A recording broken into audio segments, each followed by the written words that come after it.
Tábula Rasa, um bate-papo de vivências a favor do conhecimento contra o etarismo e a serviço de recomeços.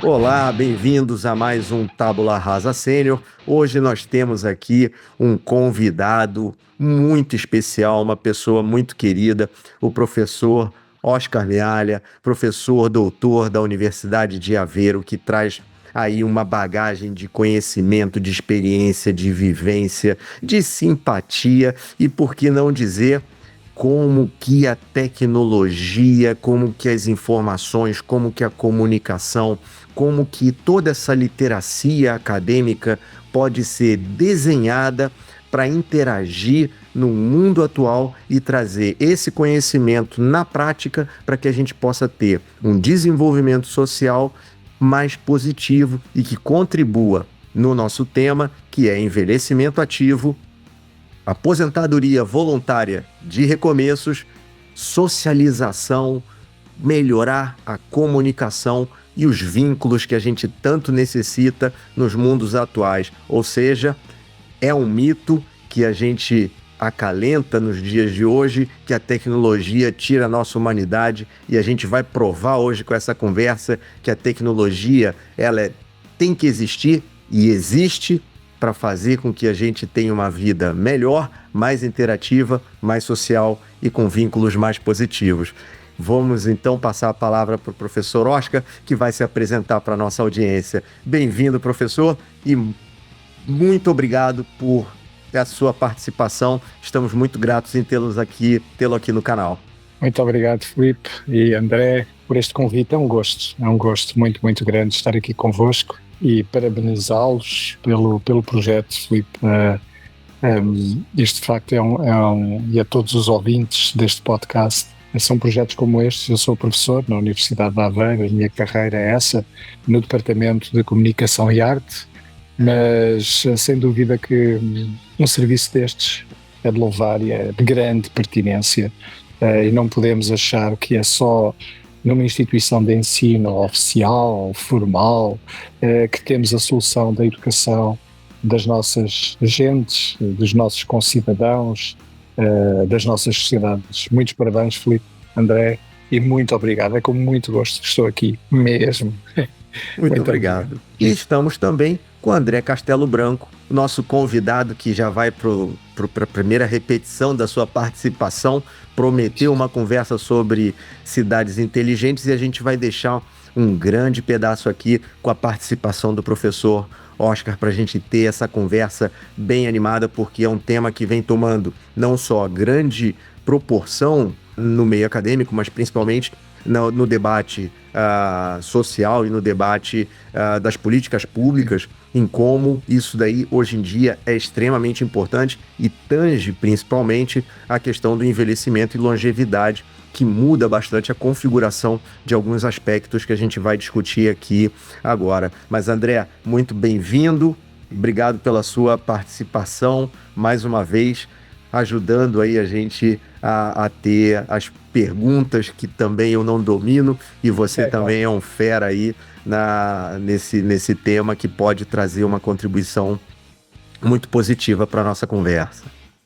Legal, né? Então vou apresentar muito rápido, né? Porque acho que o Oscar aqui tá o convidado prime aqui nosso, né? Eu sou investigador, eu fui investigador, né, na Universidade de Aveiro, a qual fiz doutorado, né? Meu nome é André, e fiz um doutoramento e na área de plataformas digitais, né? E fui orientado pelo professor Oscar, né? Hoje eu trabalho, né? Já terminei meu doutorado e hoje eu trabalho numa multinacional americana que tem uma atuação muito forte aqui na Europa, e na parte de sustentação de sistemas, porque minha base é na engenharia de software, né? Então eu trabalho numa área de supply chain dessa multinacional, e enfim, é um tema, né? O tema de cidades inteligentes foi o tema do meu doutoramento, né? Tema também que eu tenho muito trabalhado agora, que é aí no âmbito do trabalho, que eu faço um mix que é inteligência artificial. Enfim, estou aqui para ajudar o Filipe aqui, para a gente dissecar esse assunto todo nessa questão do envelhecimento ativo, das cidades inteligentes e das tecnologias para suportar aí essa essa malta sênior que cada vez mais cresce aí no mundo. Obrigado. Para a gente não perder o embalo, vamos começar então, professor. Eu tenho uma primeira questão que quando a gente começou a discutir essa pauta, a gente fala muito em ecossistema de aprendizagem nas cidades.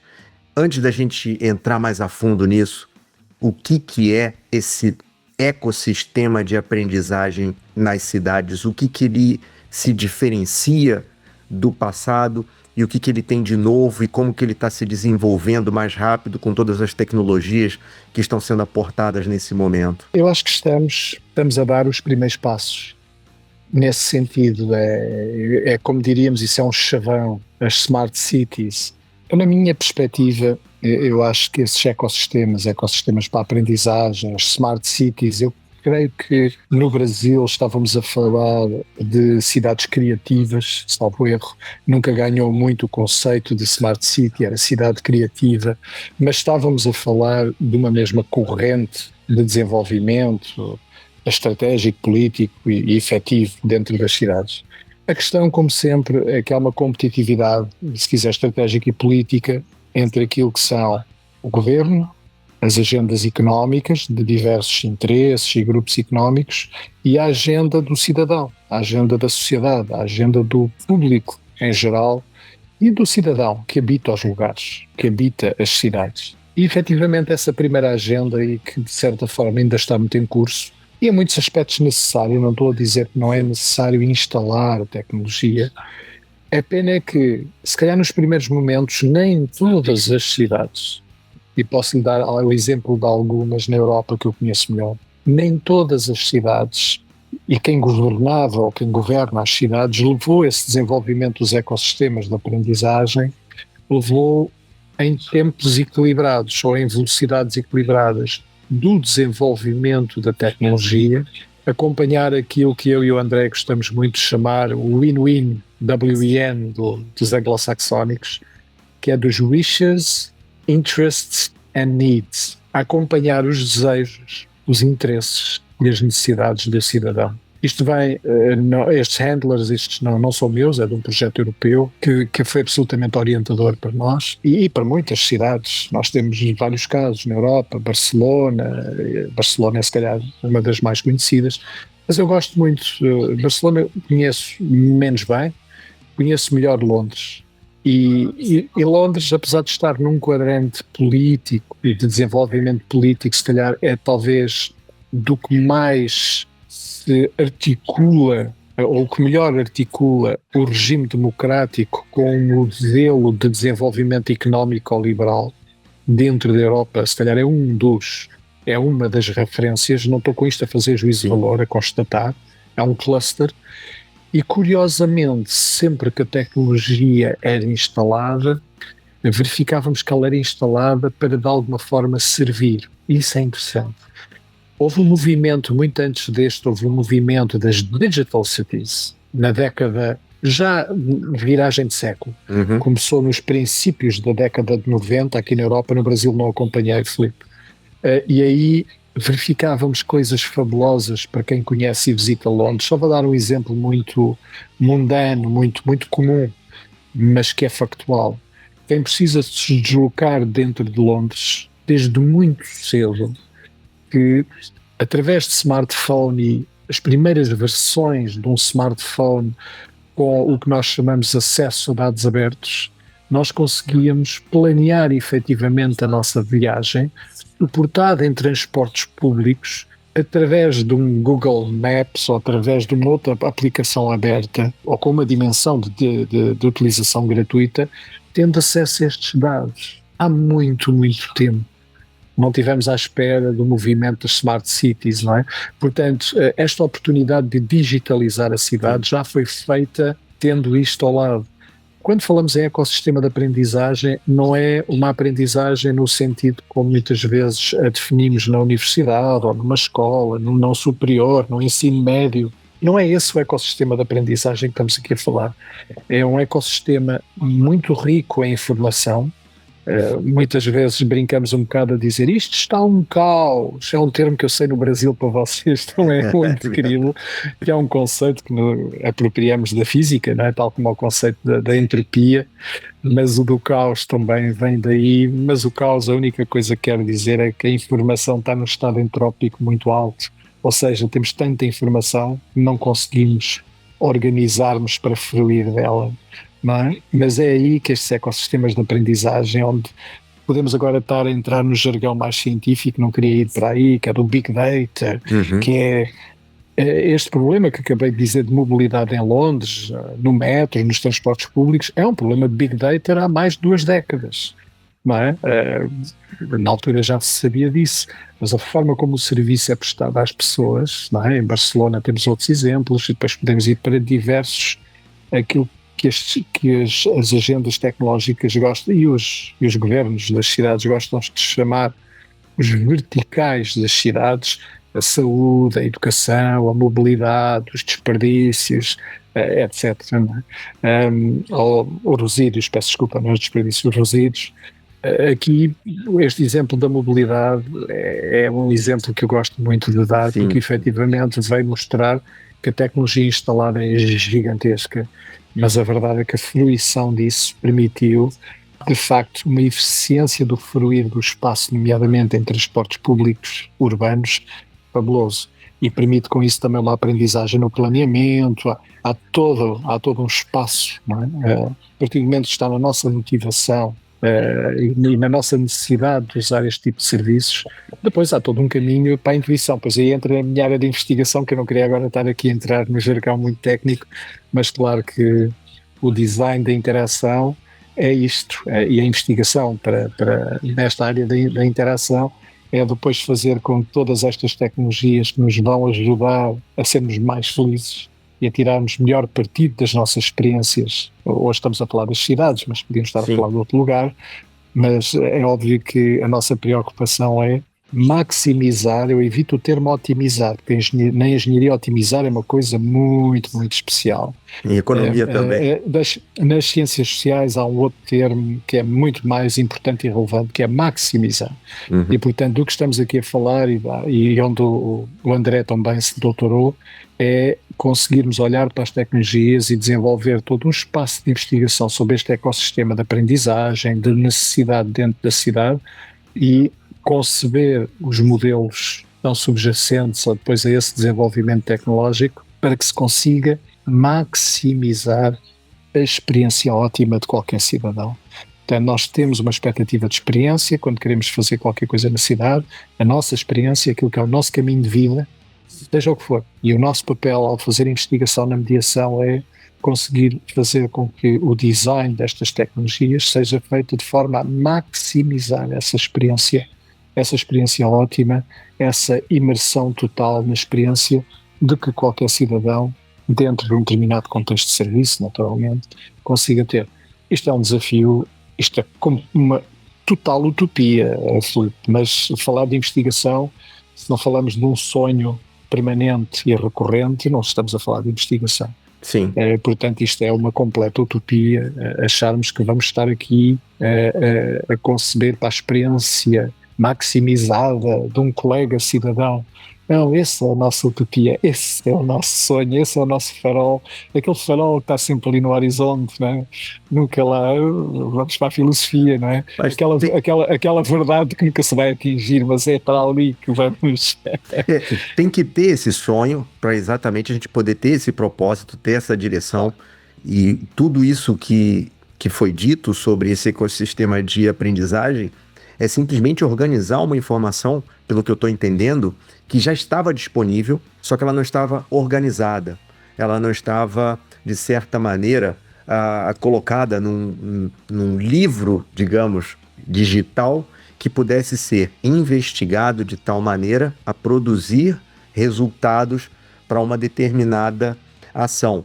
Como o exemplo que foi dado. Os carros estão andando nas ruas todos os dias, estão indo e vindo, só que a partir do momento que consegue se medir para onde eles estão indo, qual é a velocidade, quantas pessoas tem dentro do carro, começa a se enriquecer e se aprender com essa rotina, essa internet das coisas que está vindo já aí pelo menos há 25 anos, desde a virada do século, traz para a gente um volume de informações, o Big Data, muito grande, mas ainda é um monstro que a gente precisa comer aos poucos nessa utopia de como dizia no livro Aleph, do nosso amigo argentino, que a gente está olhando um universo por um buraquinho desse tamanho. Então, quanto mais investigadores puderem olhar por esses buraquinhos e integrar essas informações, talvez mais conhecimento e mais soluções inteligentes a gente possa trazer.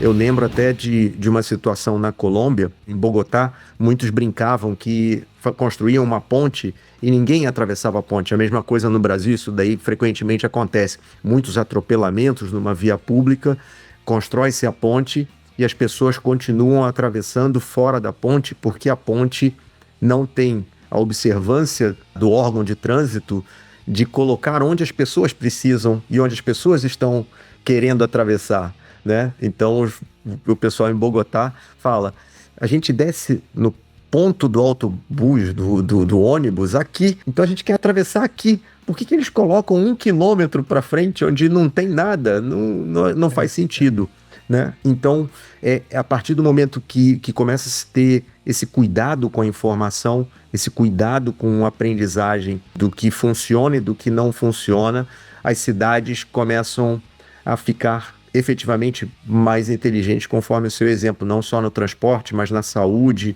e na segurança pública, que também está sendo usado bastante em vários países do mundo, não? É verdade, tudo isso conjuga.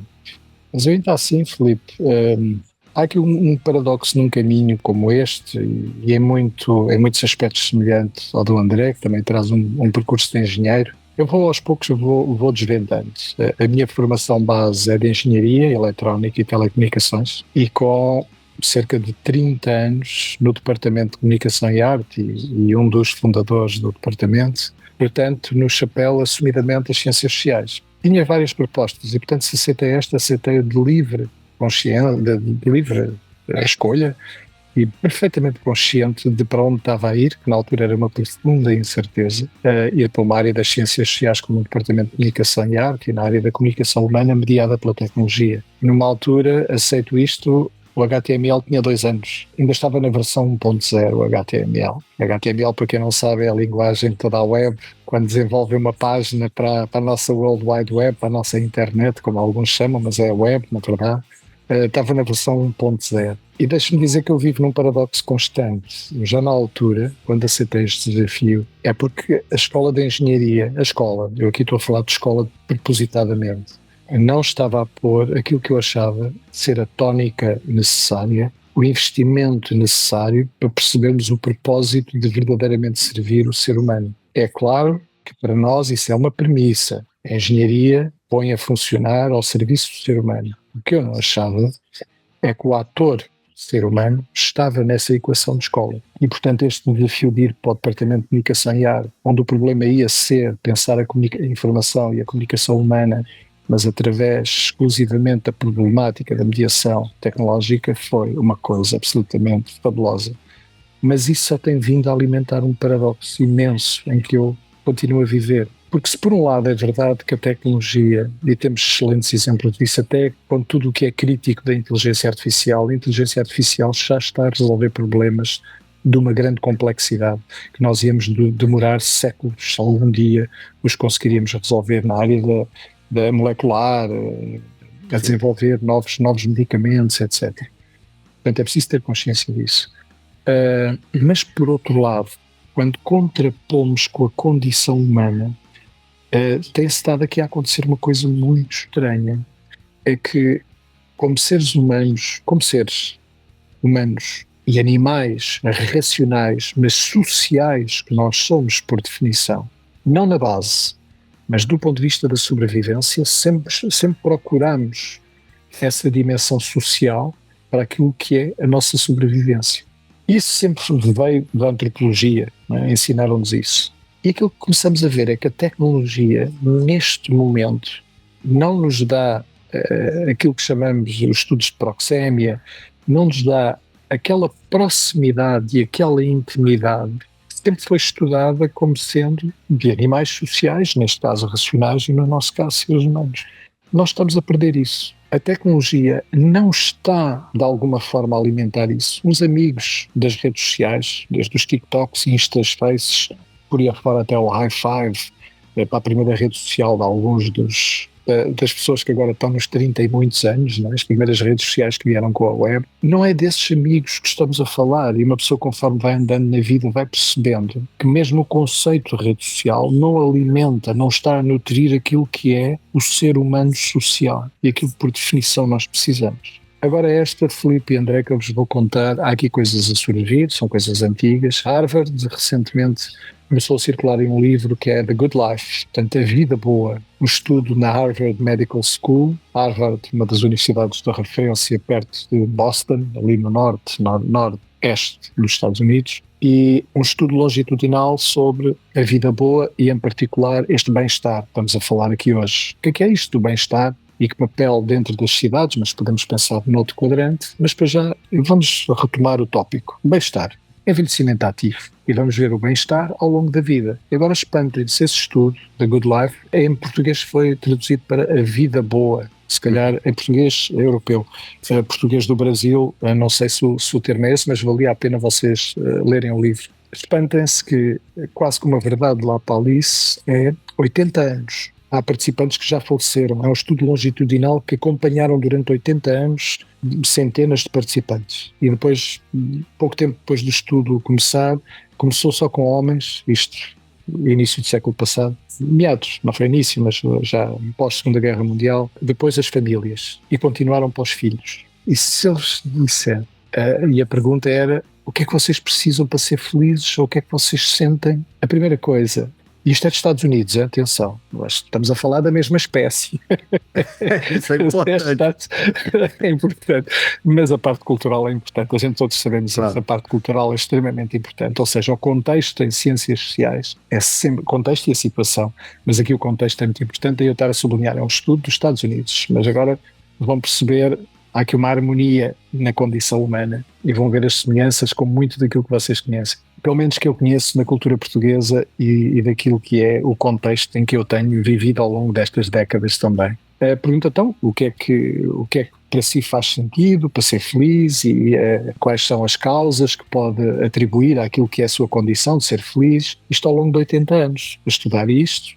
Muitos participantes já morreram, os primeiros quase todos já morreram. Espantem-se, normalmente em tenra idade, o jovem adulto, na idade ativa, condição económica. Eu preciso de ter condição económica para ser feliz. Conforme a vida vai passando, e entramos dentro do seu tema de hoje. O envelhecimento ativo, a aposentadoria e tal, a qualidade das nossas relações humanas ao longo do tempo. Sim.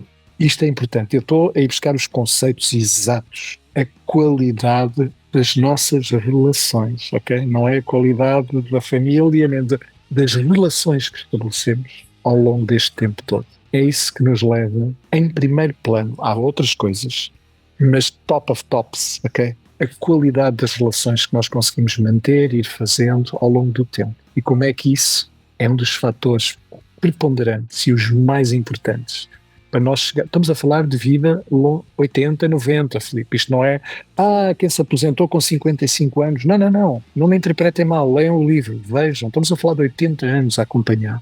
E também, eu comecei por dizer logo isto é Estados Unidos, mas já perceberam que quando entramos por este regime adentro, há aqui uma condição humana, começamos a ver. E agora podem cruzar isto com outras coisas que levou para a Sardenha, salvo erro, e outros pontos, e a Ásia, que é os Blue Islands. Eu ainda nem ouvi falar nisso, mas não. Agora, é óbvio que nós vi uma outra coisa, mas a sério, ainda não estudei a sério as definições e como é que os sociólogos e antropólogos estão a estudar essas ilhas. Mas acaba por dar razão ao que aqui está. Não são modelos que foram estabelecidos para isso. É o acaso, podia ser a minha família toda do Alentejo, que é o sul de Portugal, e invertidamente em relação ao Equador e no Brasil, para quem está no Brasil, seria ao contrário, seria o vosso Nordeste, não é? A minha família aqui do sul correspondia ao vosso Nordeste. E, portanto, também aqui um povo sempre muito dependente do latifúndio, tem muitas semelhanças com os quadrantes económicos, com as dimensões económicas do Nordeste brasileiro, também o latifúndio muito grande, portanto, gente muito humilde. E quando vamos ver o conceito da aldeia e a forma como as pessoas chegavam a idades avançadas acima dos 90, mas mantinham aquela amizade nos vizinhos, uma amizade genuína, uma qualidade de relação diária, com atividades de partilha rotinadas.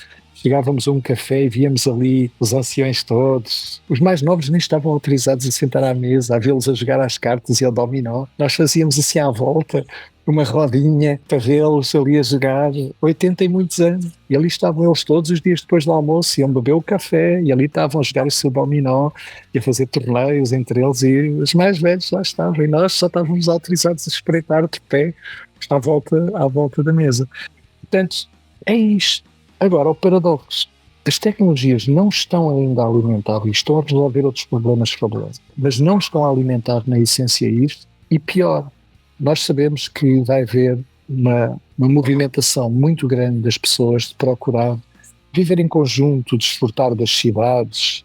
E as cidades, todas as nossas cidades no mundo estão a ganhar grande densidade. Ainda vem outro problema. Nós estamos a ganhar grande densidade, mas não nos estamos a tornar mais sociais. Acho que a qualidade das nossas relações não está a acompanhar a densidade dessa centralidade e dessa mole humana. Não é? Quantas vezes nos ouvimos as queixas dentro de um condomínio e não conhecemos os vizinhos? Isso é dramático. É verdade. Como é que nós podemos estar a ver exemplos, resquícios históricos destas Blue Islands? Gente com 90 e tal anos, vive feliz com tudo a que tem direito, Filipe, tudo, toda a condição humana. Tem os seus legumes naturais, tem a sua vida sexual, tem companheiros, tem mobilidade, tem tudo acima dos 90, não é? Como é que é possível? E depois dizemos, porque está ali aquela ilha, a qualidade das relações daquela gente, dão-se muito bem. Não, também se zangam, mas resolvem as zangas. Sim. Não é? Desculpa interromper, mas o professor estava falando das Blue Zones. Eu lembro que eu cheguei a tanto ler, foi publicado até um paper de uma pessoa que fez essa investigação, e teve um documentário que ficou bastante famoso, e o professor estava falando das cidades serem da cidade, pelo tamanho ou pelo condomínio, não permitir esse contato humano. Eu lembro que eram cinco Blue Zones que são relatadas: Okinawa, acho que Sardenha, Ícaro, são todas cidades de porte pequeno. Okinawa, mas não Okinawa com uma ilha como toda do Japão, uma região da ilha de Okinawa. Sim, é uma aldeia. É uma aldeia. Acho que a maior de todas é uma dos Estados Unidos, que é Loma Linda, que é uma região não lembro se são dos Mormons, eu acho, que a cola é a religião. A cola é a religião deles. Mas todas são cidades pequenas. Ou aldeias, né? Isso acho que está bem no viés que o professor está a falar, né? E não são cidades tecnologicamente mega avançadas. Claro que Okinawa, Japão, tudo é muito avançado, mas não se destacam por isso, né? Se destacam para contato social. Mas esse contato que o professor mencionou, e o que é interessante é que quando a gente fala de uma aldeia e a gente multiplica essa aldeia por 1000, a gente tem um bairro, a gente tem um condomínio. Mas o que me tocou nessa fala é que dentro da nossa aldeia, que é às vezes a rua onde nós moramos, nós não nos relacionamos. Então, eu não preciso ir morar numa aldeia. Eu já moro numa aldeia. É só eu pegar minha rua e chamar minha rua de aldeia. E me relacionar com essa rua com o mesmo amor, com a mesma entrega, com o mesmo nível de relacionamento e de conhecimento que eu tenho numa aldeia. Eu não extrapolar, eu colocar isso no espectro de uma rua. Mas, infelizmente, nós perdemos essa dimensão, talvez porque a gente quer abraçar uma cidade como um todo. E isso é praticamente impossível, já se provou impossível, principalmente à medida que a gente envelhece. A gente quer se deslocar menos dentro da cidade, a gente quer ficar mais dentro da nossa zona, mais dentro do nosso bairro, mais dentro da nossa rua. E a gente tem exatamente pessoas que verbalizam isso daí muito, que é a participação na vida cotidiana da sua pequena aldeia, seja ela dentro de uma grande cidade, seja ela dentro de uma grande cidade, não? E isso daí, como que na parte da sua disciplina, que seria essa transdisciplinaridade, como que a tecnologia integra tudo isso daí para trazer um design mais inteligente para que o poder público priorize determinadas ações que não custam muito e que podem trazer uma grande qualidade de vida? Será porque exatamente não é um grande investimento para se fazer nisso daí e as políticas públicas manejam grandes investimentos? Porque às vezes aproximar pessoas custa muito menos do que afastá-las, e o que a gente vê nas políticas públicas é que a gente vê uma política de afastamento das pessoas e não de socialização das pessoas. Eu infelizmente hoje em dia estamos a ter movimentos políticos muito populistas e eu acho que eles instalam-se com grande facilidade quando a carência é grande. Há uma conjugação de fatores, não é? O avião só cai quando há uma conjugação de fatores. E há uma conjugação de fatores, mas eu acho que só um regime político muito, vamos admitir uma democracia como sendo o melhor do que temos. Uhum. Não é o melhor dos melhores, é o melhor do que temos. Mas mesmo naquilo que poderá ser um regime democrático, acho que o governar com honestidade, o governar com essa abertura, olhando àquilo que é o cidadão que está no contexto, encontrar um conjunto de cidadãos coesos. O conceito há bocado que o Filipe estava aí à procura, que é um conceito que eu aprendi e começou a ser muito rico para mim, é a empatia.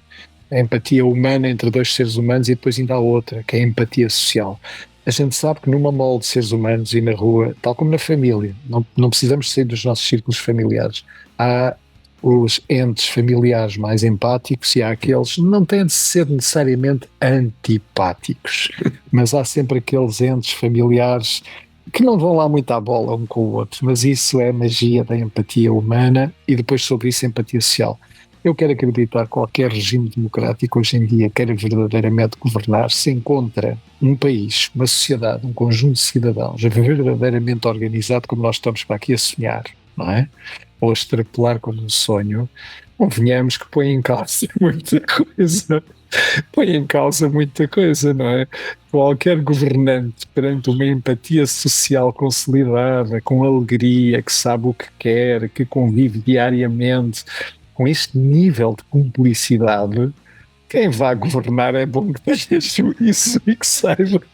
Portanto, isto dito ao contrário, o que mais temos visto, e Portugal, infelizmente, passou por um desses regimes, mas não foi o único país, o Brasil também e outros, não educar o cidadão. Daí eu e Nelson Mandela é uma absoluta referência.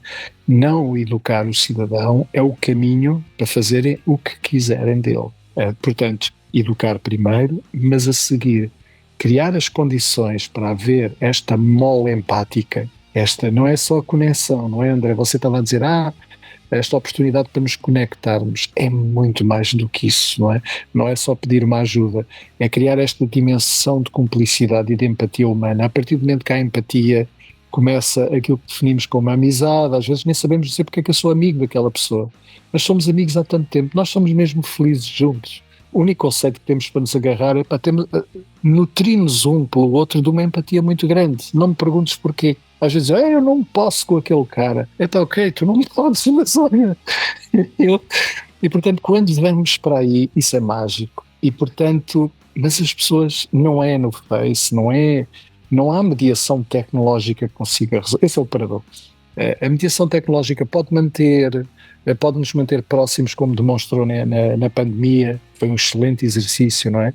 A tecnologia, agora, fomentar uma empatia onde ela não existe é muito complexo. Dar-lhe a sustentabilidade a alguma que já existe mas também não é eterno. Não é quantos casais à distância que foram-se aguentando, mas chega uma altura. Nós somos animais de toque, não é? A nossa pele, somos animais sociais, precisamos do abraço. Mesmo as sociedades como o Japão, que há uma sociedade anti-toque em termos de espaço público, tem o seu momento de contacto, tem o seu momento de intimidade e de grande proximidade. Apesar do espaço público no Japão ser claramente anti-toque, não há, de facto, os nossos abraços, não é? Mais latinos e, portanto, isto para mim deixou-me neste paradoxo, não é? Quando nós falamos, sobretudo nestes grandes aglomerados, no qual as nossas cidades se estão a transformar e vão continuar a transformar. Isto vai ser, é um fenómeno mundial. Agora, não estamos a acautelar isto. Ora, ao não estarmos a acautelar isto, entramos no envelhecimento, na aposentadoria, com um problema muito crítico. Aquela situação de, há pessoas que se sentem realizadas a manterem-se nos modelos económicos, não é? Portanto, a pessoa está numa idade avançada, de aposentadoria, mas ainda pode continuar a dar o seu contributo económico, a partilhar o seu conhecimento, mas isso não resolve tudo.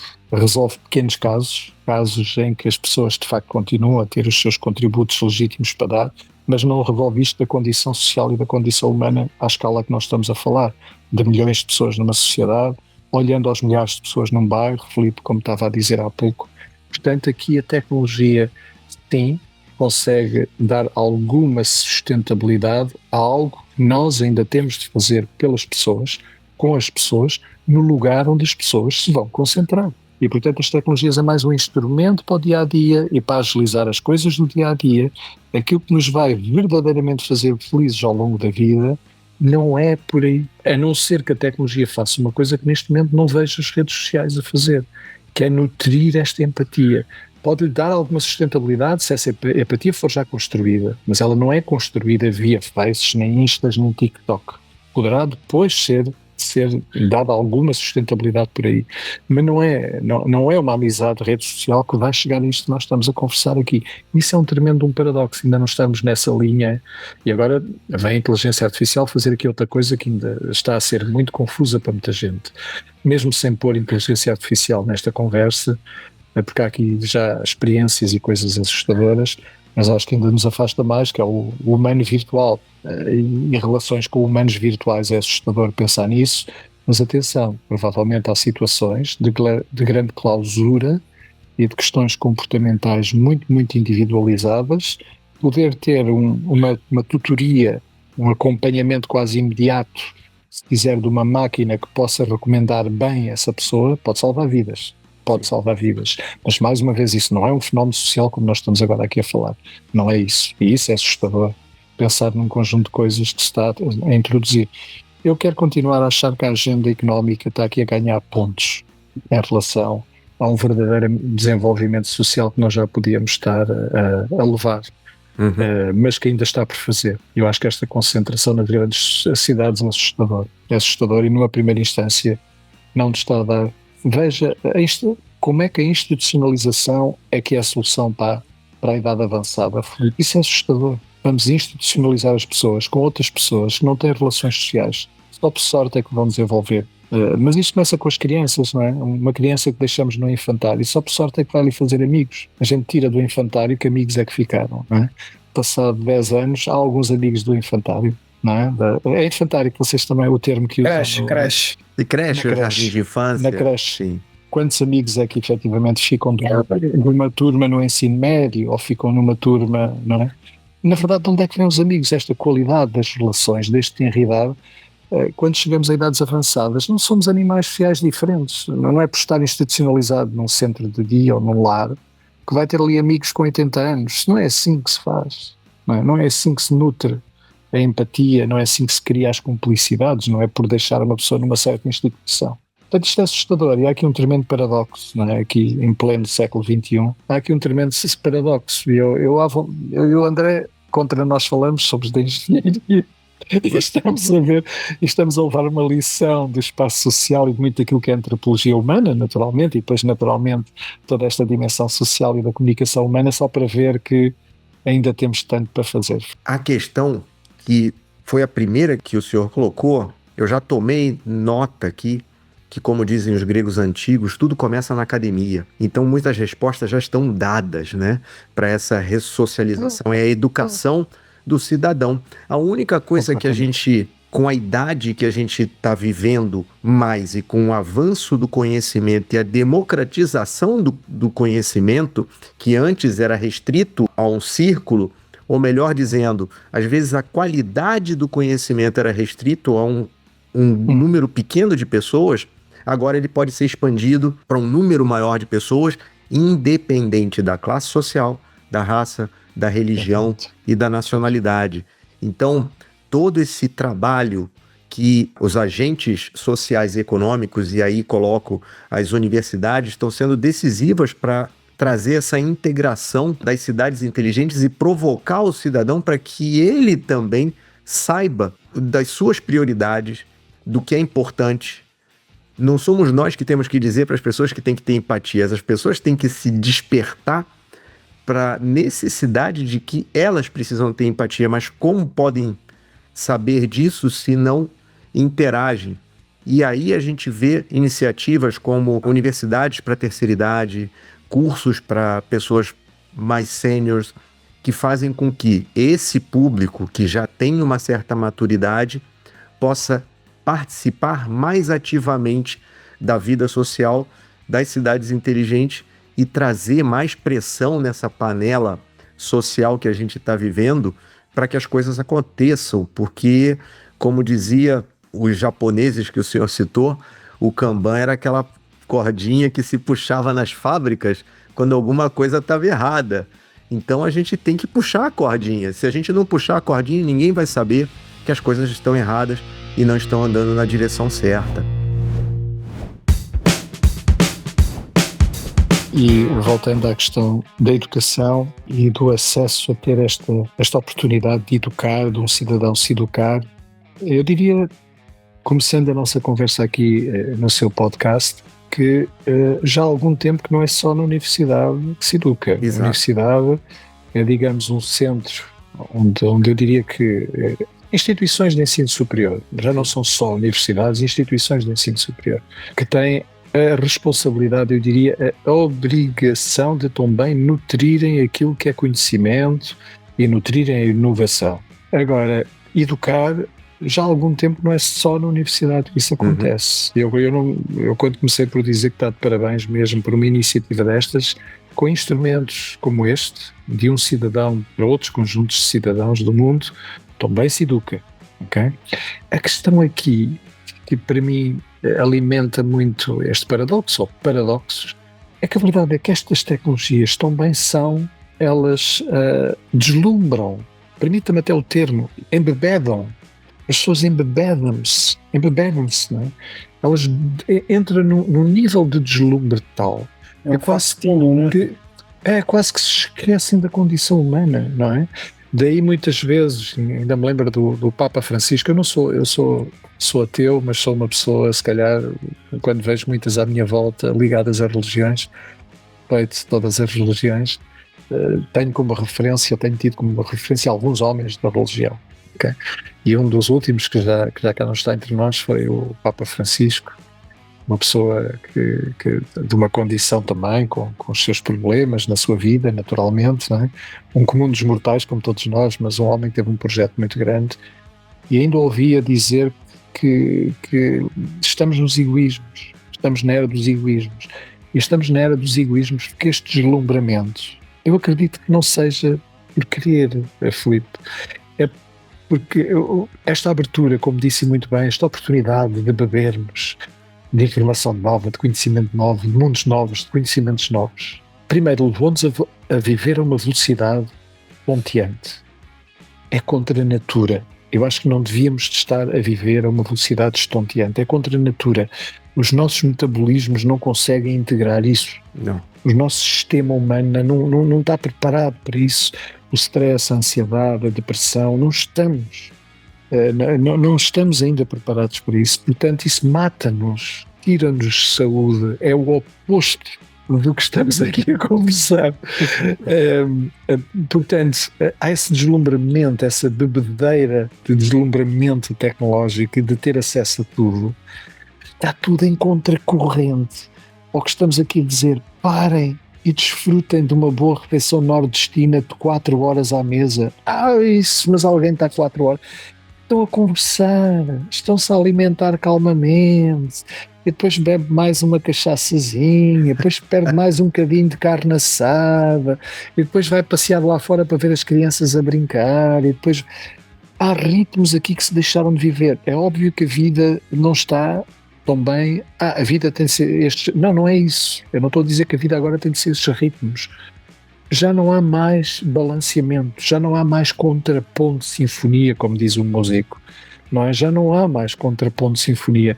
É sempre a acelerar, é sempre a deslumbrar, é sempre nesta bebedeira de deslumbramento. E isso não é bom.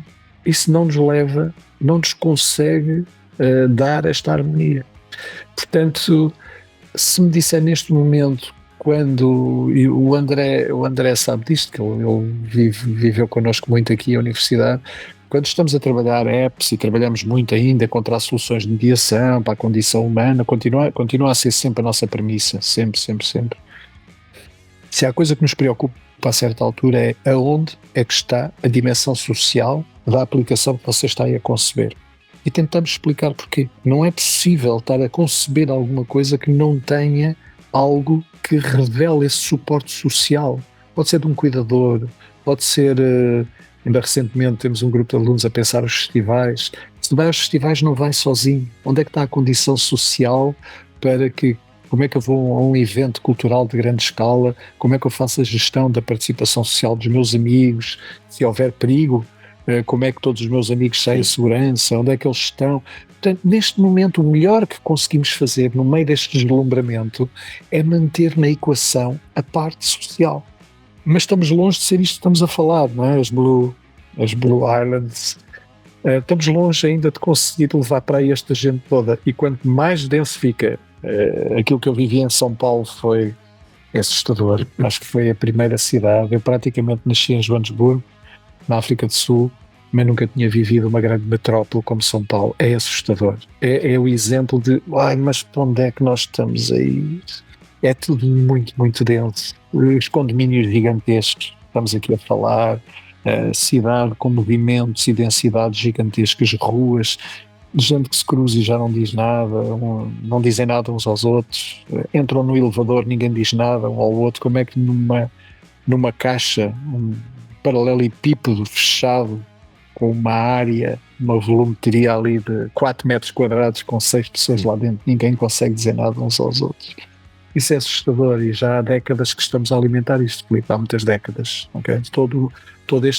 Todas estas últimas décadas de movimentação para a urbanização. Portanto, isto é...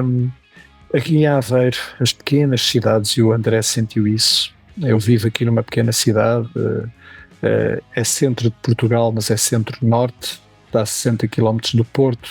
Para quem depois for ver este podcast compreende que Aveiro é uma zona lagunar, portanto é uma cidade lagunar, está no meio de uma lagoa com 60 km norte-sul e a 60 km do Porto, a norte, a segunda maior cidade de Portugal. E Aveiro é uma cidade pequena e começamos a ter exemplos cá dentro.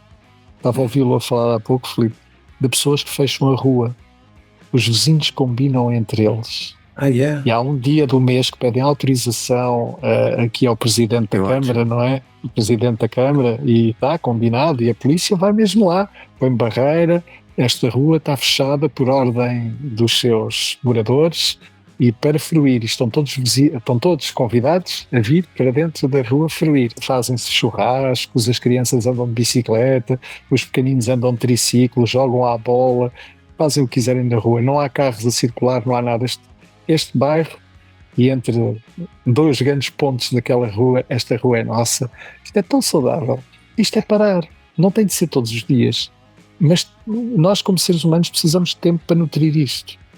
E isto, quando falamos em tecnologia, as tecnologias, os ecossistemas de aprendizagem, ainda não estão aqui, estão a resolver outras coisas.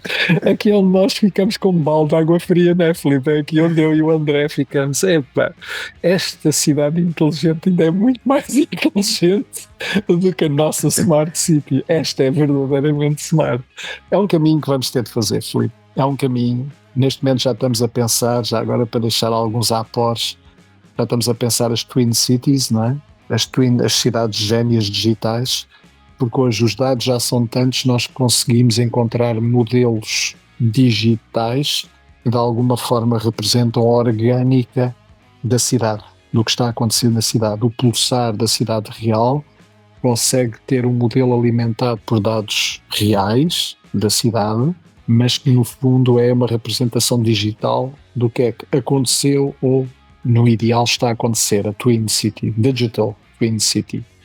Mas isto mais uma vez é para ajudar a quem governa a correr atrás, como dizemos, correr atrás do prejuízo. Pode também, com uma coisa destas bem feita, o sonho é prospecção, não é? Dizer, olha, há muitas pessoas neste parque, era interessante olhar para um parque, para esta zona verde e encontrar ali serviços, encontrar ali para...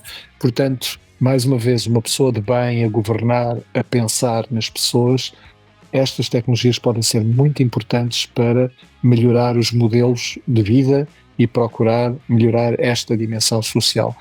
Mas temos de acreditar que a agenda não é mais tecnologia porque ali se vai vender bem, porque há muita gente ali, mas é mais tecnologia porque aquela gente quer estar ali. Nós, que tecnologia é que precisam para ainda ser mais felizes e nutrir aquele contexto social que ali se está a criar? Mas estamos nesse caminho. Na Universidade de Aveiro nutrimos muito esta vontade, esta utopia. O André bebeu muito disso. A transdisciplinaridade vem da nossa humildade, nossa investigadores, engenheiros, equipas de governo, de desenvolvimento, de fazer isto em conjunto. Nós hiperespecializamos todos, Filipe. O Filipe é da área económica, não é? Sim. É da área da economia. Eu e o André somos da área da engenharia. Podíamos ter aqui sociólogos ao nosso lado, filósofos. Acho que um espaço transdisciplinar é um espaço onde nós, 1-2 horas depois de estar aqui numa tertúlia como esta, para um podcast, saímos daqui todos um pouco mais rico, com a humildade e abertura para aprender com o que os outros e a perspectiva do que os outros e os argumentos do que os outros estavam a partilhar connosco e, naturalmente, a nossa disponibilidade também para partilhar os nossos argumentos e os nossos conhecimentos com os outros. O transversal, disciplinas do conhecimento que transversalmente se interligam para nutrir, e aí sim, inovação e outras perspectivas de um conhecimento que sai naturalmente enriquecido. Nós hiperespecializamos e continuamos a hiperespecializar. Acho que é uma necessidade do progresso, não contesto isso, mas não podemos perder esta perspectiva do Leonardo da Vinci, não é? O homem Leonardo da Vinci como inspiração de alguém que nasce com esse talento de ter todas as disciplinas ou de ter todas aquelas vocações numa só pessoa. Nós não temos esse talento, mas temos capacidade para o fazer enquanto animais sociais e com esta vontade de trazer transversalmente várias disciplinas para, com essa humildade, inovar e trazer conhecimento novo. É um movimento filosófico. Edgar Morin ainda é vivo. Creio que ainda é vivo, Edgar Morin. Eu já... Sim, não, eu sei 90 é muitos anos. A literatura 90 é muitos anos, mas ainda é vivo. Filósofo francês de grande referência. E é o pai da complexidade, da teoria sistémica e da complexidade do pensamento complexo. Mas é um grande advogado. O primeiro congresso na Arrábida foi em Portugal, em Setúbal, na Serra da Arrábida, no Convento dos Arrábidos. O primeiro congresso da transdisciplinaridade. O segundo foi no Brasil. O segundo congresso foi no Brasil. Se pesquisar, Congresso da Transdisciplinaridade, é um movimento filosófico muito forte. E antes de mais nada, esta humildade também, as nações e quem governa as nações precisa começar a beber e parar de vez com estas ameaças e é de facto este tipo de movimentos filosóficos. Portanto, a disciplinaridade não é só da academia, a academia e as pessoas com responsabilidade no conhecimento devem ser os primeiros a dar um passo e perceber que a hiperespecialidade, não há problema nenhum em serem hiperespecializados em alguma coisa, é uma questão de humildade científica. E eu sempre quando identifico excelência, identifico grupos que têm lá dentro gente com humildade suficiente para serem ultra profissionais, ultra rigorosos, mas ao mesmo tempo ultra humildes para, dentro de equipas extremamente ricas e transdisciplinaridade, estar a fazer coisas que são absolutas referências em termos mundiais. Há sempre, quase sempre, quando dou com qualquer coisa que é inovador, que é conhecimento que está a rasgar o horizonte do conhecimento, não é? Encontramos por trás departamentos e equipas com este cariz. Mas são pessoas especiais, Filipe, isto não se decreta. Mais uma vez, isto não se decreta, não se pega no Filipe, no André, no Oscar e vocês agora vão fazer projetos transdisciplinares para ali. Não é assim, é ao contrário. Vem de pessoas com vontade de viver assim, de ter uma vida a trabalhar assim, trabalhar em conjunto e coisas assim. É por isso que isto não adianta sair decreto a dizer que eu vou transformar o meu departamento num departamento transdisciplinar. Não é assim de todo.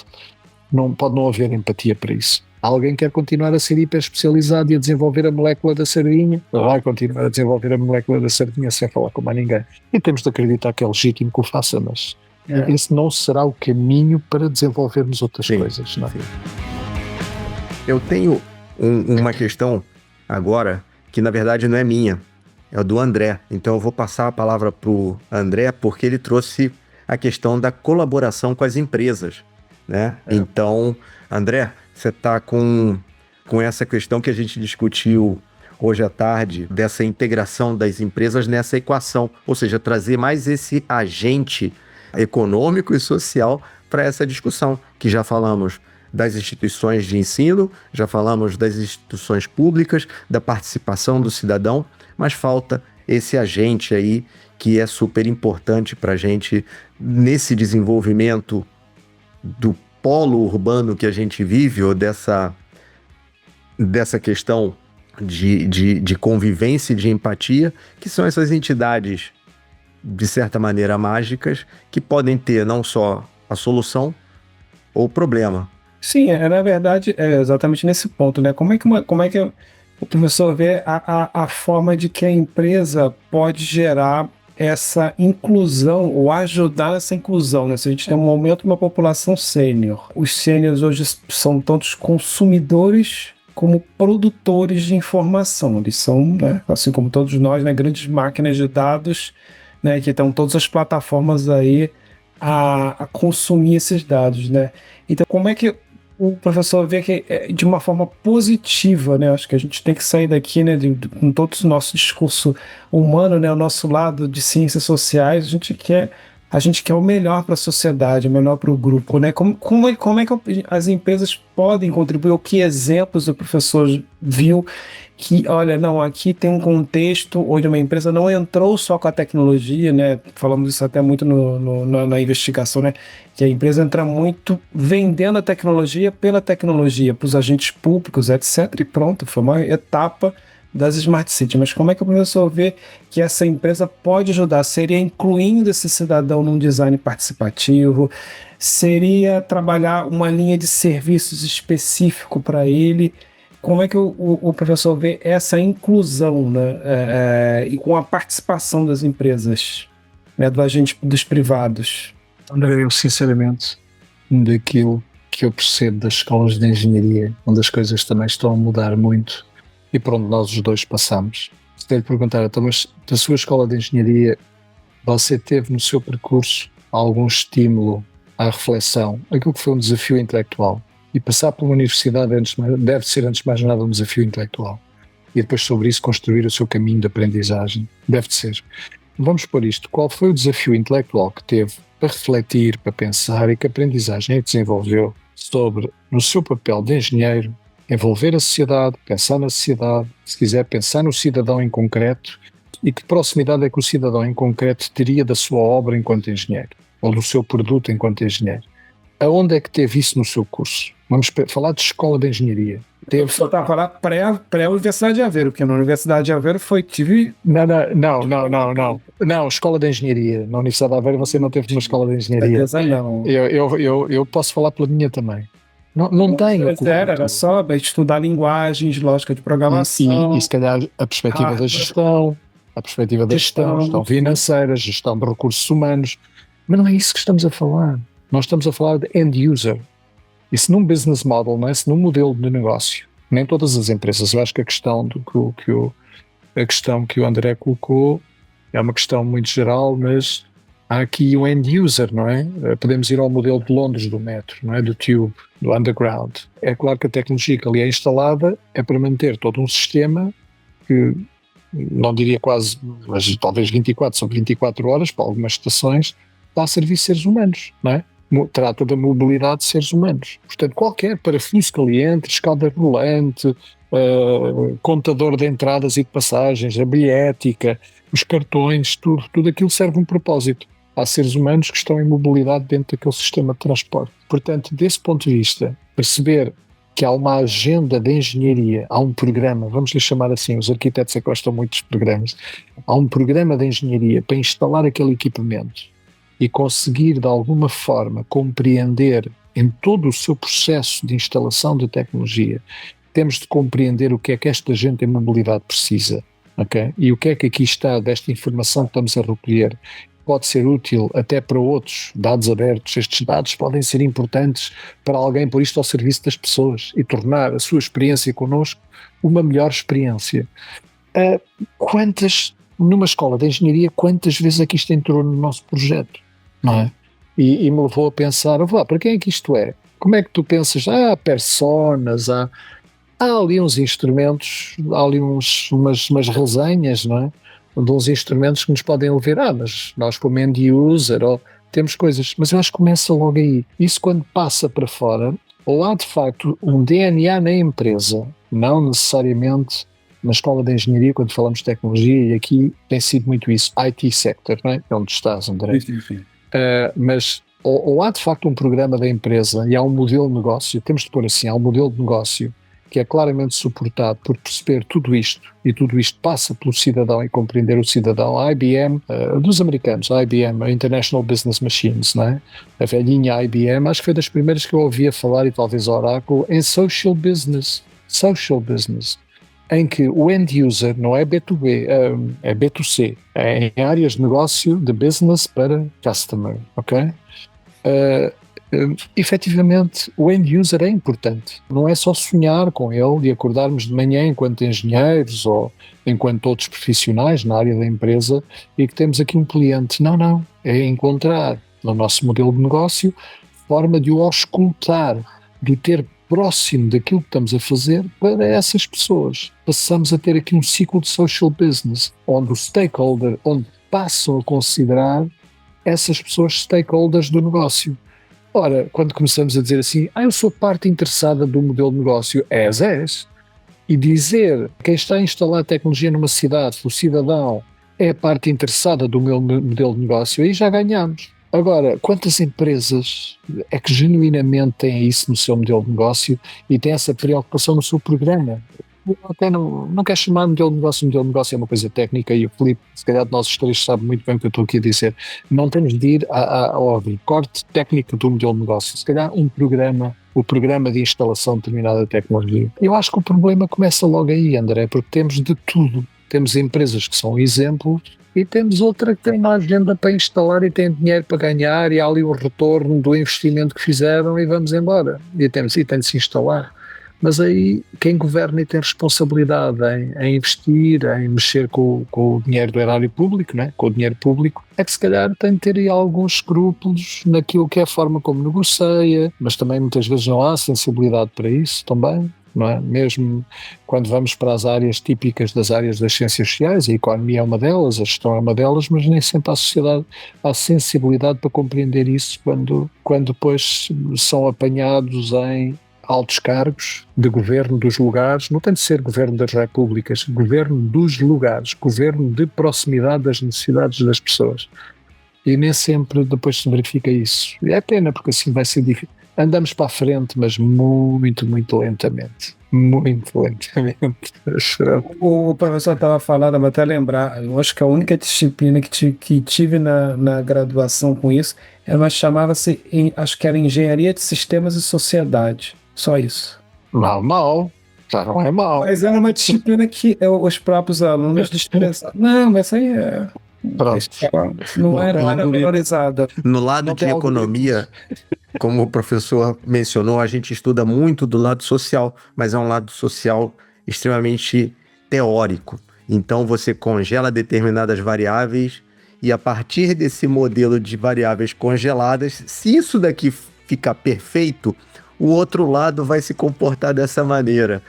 E aí fica um pouco distante do estudo propriamente que a gente vê no meio universitário, pelo menos da graduação, que é bem diferente já de uma situação de mestrado e de doutorado, mas, enfim, o bom é que não só as universidades, os centros de ensino, os próprios mestres e doutores, que são os propagadores desse conhecimento, estão levando mais conhecimento às pessoas, como o professor Oscar também mencionou, de cada um tá trazendo mais essa responsabilidade, mais ainda o propósito de não ficar com esse conhecimento restrito a círculos antes fechados, e a gente está abrindo esse conhecimento e levando esse conhecimento a mais pessoas.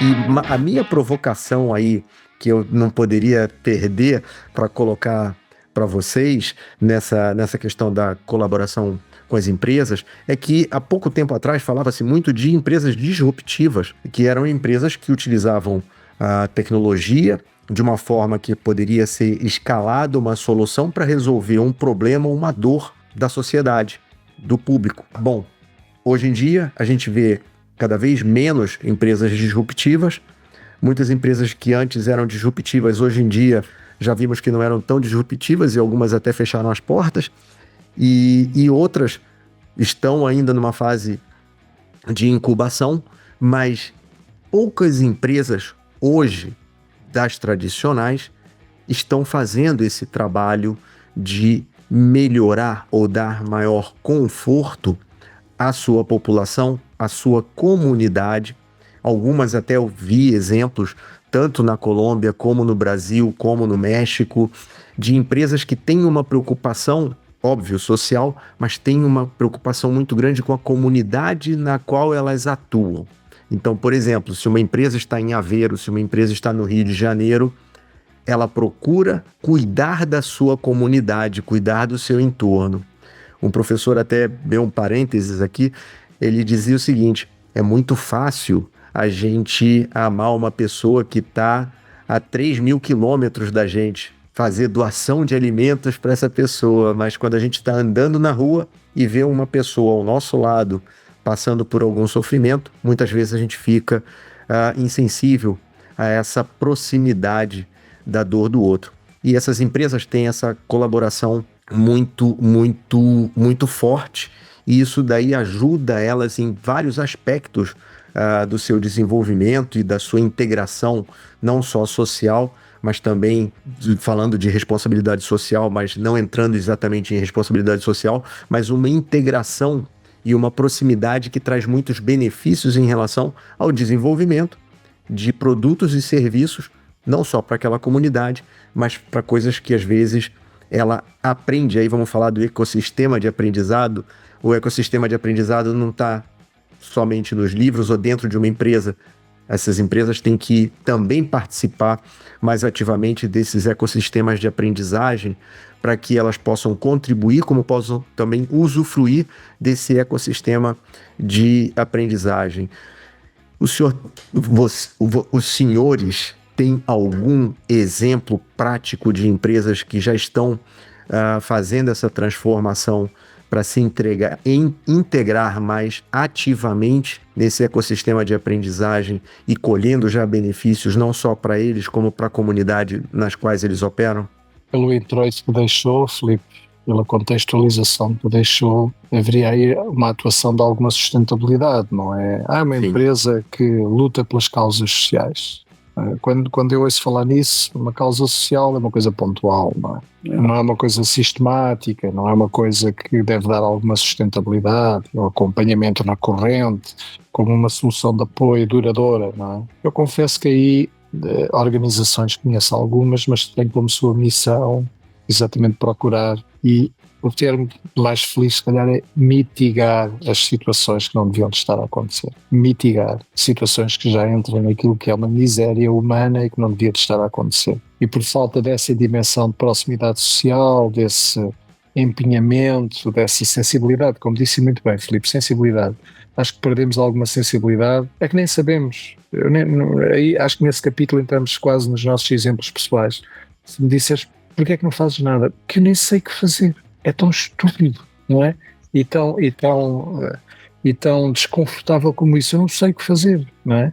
Não sei se faço bem em me aproximar e tentar resolver, ou se calhar o melhor que eu tenho a fazer é não fazer nada. Ficamos sem saber o que fazer. E isso é triste. Ficarmos inoperantes, ficarmos com essa falta de sensibilidade. A falta de sensibilidade não é só parar e ignorar. É falta de sensibilidade que eu não saber o que fazer perante uma situação que eu possa ver no passeio da minha rua, não é? E ter organizações que estão preparadas para saber lidar com essas situações. E isso por um lado é bom, mas não é empresa, não é dentro da lógica que se calhar o Filipe aí mencionou. Organizações vamos tendo algumas. Empresas que consigam ir tão longe, não sei se há.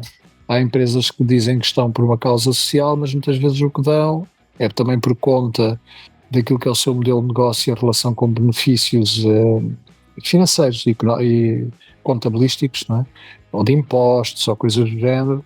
Ter uma causa social pode também, perante políticas do Estado, aliviar aquilo que são os impostos. Portanto, em vez de pagar impostos, acaba por ter uma causa social. Mas não é bem isso, acho que não é aí que o Filipe quer ir. Não era para aí, não era para essa. E já vou declarar o propósito dessa pergunta, que é chegar exatamente na empregabilidade dos 60 a mais. Porque essa vai ser provavelmente a causa dos próximos anos, no qual as empresas não vão encontrar profissionais suficientes para determinadas funções. Já há em alguns países, em alguns centros, uma carência muito grande de profissionais qualificados ou hiperqualificados, e a palavra que mais dói é o etarismo. E esse etarismo não é institucional, pelo que a gente vê, mas ele é um etarismo social. Ele já vem da sociedade, ele só está presente dentro de algumas empresas pelas pessoas que estão lá e replicam ou reproduzem esse mesmo comportamento que viram ao longo da sua vida profissional ou até social, na própria sociedade. Mas o que a gente cada vez mais vai observar, aqui na Europa principalmente, os anos de aposentadoria aumentando, Alemanha, Suécia e outros países já estão subindo as suas idades mínimas de aposentadoria, a Bélgica também, e isso daí é um fato, porque com a longevidade, mais tempo de contribuição e mais tempo de benefício que essas pessoas vão ter que receber. E, consequentemente, menor entrada de profissionais no mercado de trabalho, com uma pirâmide demográfica invertida, faz com que a pressão ainda aumente muito mais, não só pela contribuição e formação de jovens nesse mercado de trabalho, mas também a gente vai precisar desses seniors, desses profissionais maduros, sendo reciclados ainda mais para ocuparem mais tempo os seus postos de trabalho. E aí essa questão, principalmente da área que os senhores têm um conhecimento muito grande, é extremamente importante saber como que vem essa situação, não só da formação, da demanda e da oferta de trabalho para esse público de mais de 60 anos. Eu até vou complementar aqui por favor. Que o Filipe está falando, professor, que eu vou dizer, é um depoimento pessoal, aquela amostra de uma pessoa, né? Já começo pedindo desculpas ao professor, a amostra de uma pessoa. O que eu percebo aqui como uma pessoa que está no mercado privado, num contexto europeu, e eu já tive, sim, tem duas pessoas, eu também conversei isso com a minha irmã e com outras pessoas, então já estamos a crescer a amostra, é que temos a impressão, e aí o professor pode talvez, com base em algum estudo, dizer se esse etarismo existe ou não, que a nossa longevidade ativa dentro do mercado privado europeu, se assim continuarmos, claro que eu estou falando de um mercado super contratante, que é o mercado de tecnologia. Não posso comparar o mercado de tecnologia com o da área de direito, que é uma situação completamente díspara. O mercado de tecnologia é uma área muito contratante, forte no mundo inteiro. Mas temos a impressão, e já conversamos isso, de que teremos uma vida útil muito maior do que se, por exemplo, eu estivesse num país mais jovem, que é o Brasil. O professor já leu alguma coisa relativa, então me parece que o etarismo uma hora vai acontecer, né? Mas vai demorar a impactar mais as pessoas que estão aqui. Eu lembro que eu tive até num congresso de segurança da informação cá no Porto, ali realizado naquele centro da EDP, ali próximo da Casa da Música. O pessoal deve saber que tem ali uma EDP grande e embaixo tem um centro de convenções. E tivemos segurança da informação e tudo. E tive essa conversa com alguns profissionais e falei assim, não, na minha empresa a média de idade é 45 anos, 48. Então tenho essa impressão que esse etarismo, se é que vai ocorrer aqui em algum momento, ele vai ser esticado. O que no Brasil a gente tem uma coisa chamada juniorização. Mas o Brasil não é a especialidade do professor. Pergunta se na Europa existe essa percepção de que o etarismo aqui demora mais a atingir o profissional da iniciativa privada, num contexto de iniciativa privada, ou não? Eu tenho mixed feelings tenho mesmo mixed feelings sobre esse problema. Aquilo que eu tenho lido, curiosamente a sua área, Filipe, a economia. Eu agora estava a ver se me lembrava o pai do Richard, agora não me lembro o apelido dele, é gente do Reino Unido, e já o pai dele fez doutoramentos, da pessoa que eu queria mencionar agora, já o pai dele, da área da advocacia, fez o doutoramento na década de 90 em lei e inteligência artificial, na década de 90, atenção. E o Richard, agora para não faltar o nome, mas já me vou lembrar do nome dele, é economista, e é um economista muito reputado porque tentava estudar aquilo que é growth, dos últimos livros que ele escreveu, e creio que o pai foi growth, crescimento. E com esta era da automação, tudo o que é empresa ligado à economia do conhecimento, com a automação e a entrada da inteligência artificial, vai gerar desemprego. É óbvio que vamos ver uma requalificação, vai haver um quadro de requalificação de muitas pessoas, mas a tendência, e aqui estamos nos modelos económicos, ok, Filipe, que é a sua praia, a tendência globalmente, não é para o Brasil nem para Portugal, a tendência globalmente é que o trabalho não vai chegar para todos. O trabalho não vai chegar para todos. Portanto, muito do que temos estado a falar há pouco, o começar a encontrar aqui outra forma de até percebermos como é que o rendimento se distribui, voltamos àquele modelo do rendimento social, renda mínima, rendimento social único, renda mínima, voltamos outra vez a essa lógica que se tem falado muito. Isso, se houver de facto interesse de quem vai começar, continua já a juntar riquezas absolutamente descomunais no setor do IT, descomunais, empresas tecnológicas, e que neste momento conseguem já derrubar países, não é? E fazer o que quiserem de países. Estamos a falar de uma empresa, não é? Estamos a falar de empresas unitárias. Eu aí tenho mixed feelings, porque neste momento o problema, muito do que tiveram a falar, e o André em particular, tem a ver com contextos demográficos. E a gente não precisa de sair de Portugal e do Brasil, que são dois exemplos ótimos, por duas coisas. A dimensão do país, um país super pequeno, um país super grande, e com demografias que ainda estão invertidas. É uma em relação ao outro. Um envelhecer dramaticamente, como acontece em grande parte da Europa, e outra ainda jovial. Portanto, há aí a questão demográfica. Não podemos entrar nesta conversa sem perceber a questão demográfica, ok? À la longue, e num espaço de enorme globalização em que estamos a entrar, o que estes economistas que estão a estudar o fenómeno da automação, naquilo que são os modelos de economia muito suportada no conhecimento, é inevitável. Isso já está a acontecer em todas as áreas. Podíamos estar já aqui a discutir, e se quisermos levar esta conversa, que acho que era outra tertúlia para a inteligência artificial, podíamos estar já aqui a desenvolver só isto: a automação, emprego e o futuro do emprego, da empregabilidade e a inteligência artificial. E naquilo que é a economia do conhecimento. Felizmente ainda há muitas outras economias, não é?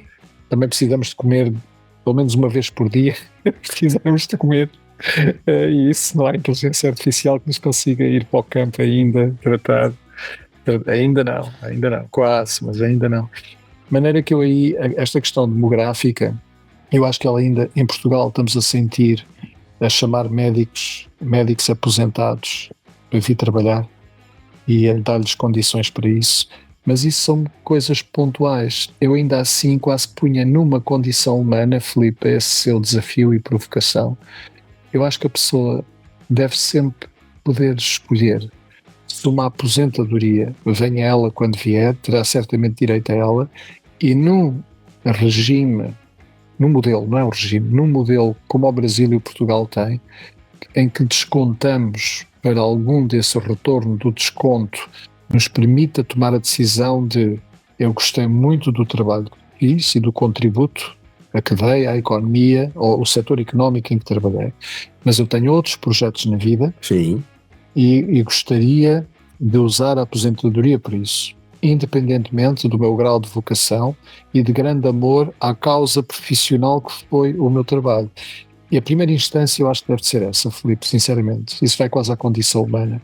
Uma pessoa poder decidir que eu agora quero parar de fazer o trabalho que fiz por muito amor que tenha àquilo que fiz, e à obra que deixei, ao contributo que deixei, e poder dizer que não. Poder dizer que não e poder dizer que sim a outros projetos.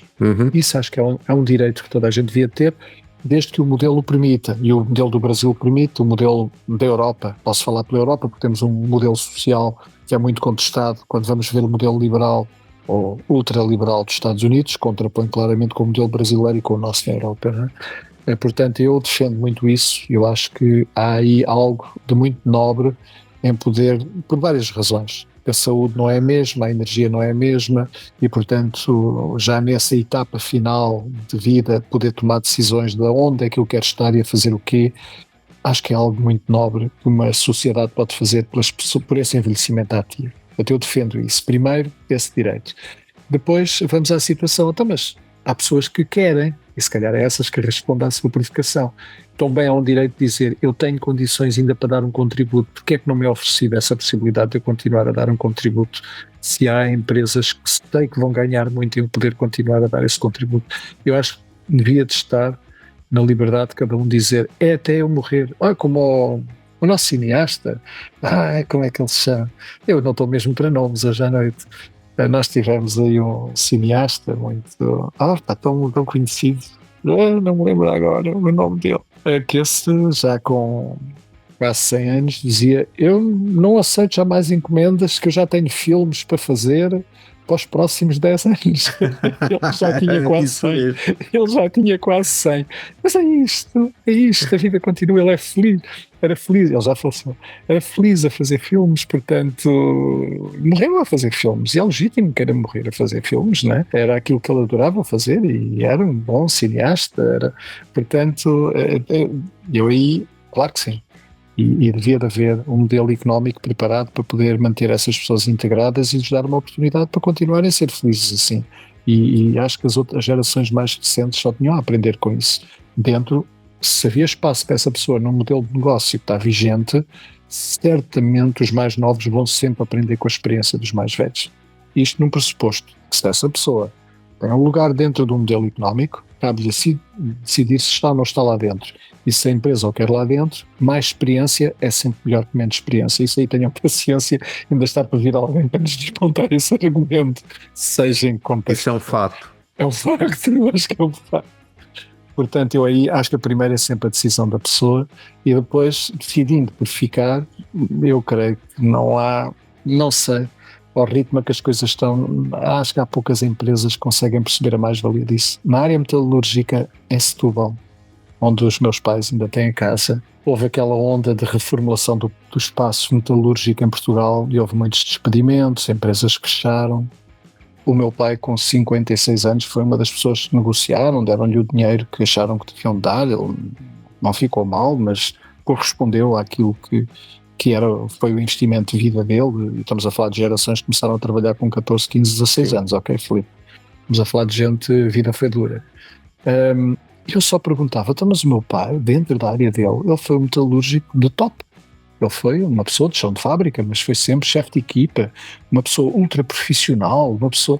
Como é que vão despedir um mestre? É um mestre, né? É como nós dizemos, à moda antiga, um mestre. Ele não Mas os que despediram a seguir foram pessoas que aprenderam com o meu pai, portanto, os 10 anos seguintes já não o foram buscar a ele com 65 anos, mas os que despediram a seguir foram buscá-los, porque os mais novos começaram a comprometer entregas das empresas. As asneiras que faziam eram tão grandes, e na área da metalurgia, quando se faz uma asneira, O prejuízo é grande. o prejuízo é grande.